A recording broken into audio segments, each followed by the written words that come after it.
তুলনা কমিয়ে দেন, you will be happy. নিজে কেউ না, অন্য কেউ না, তুলনা করবেন না। অনেকে আমরা তুলনা করি নিজের স্ত্রীকে আরেক নারীর সাথে, নিজের সন্তানকে আরেক সন্তানের সাথে, নিজের ভাইকে আরেক মানুষের সাথে করে তাকে ছোট করি। অনেকে দেখবেন ছেলে মেয়ে একটু ভালো পড়াশোনা করে নেই, বলে যে কি করলি তুই, ওই দেখ পাশের বাড়ির ওই ছেলে এ প্লাস পাইছে, যা তার পা ধোয়া পানি খা।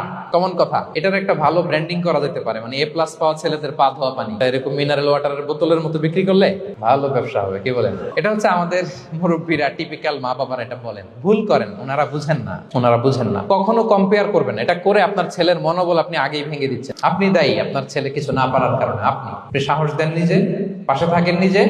এ প্লাস যারা পাইছে পা ধোয়া পানি খেতে বলছেন যে, এজন্য ওকে, ওই ছেলেকে আল্লাহ এ প্লাস পাওয়ার জন্য বানাইছে, আল্লাহ ওকে ওই মেধা দিচ্ছে, কিন্তু আপনার ছেলেরা আবার আল্লাহ তাআলা অন্যদিকে মেধা বাড়াই দিচ্ছে।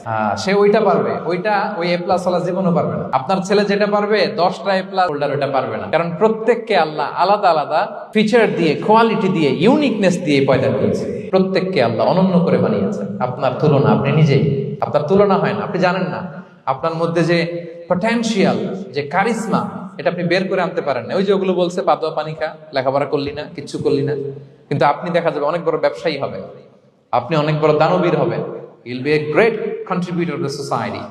এরকম আছে না? এজন্য কম্পেয়ার করবেন না কারোর সাথে।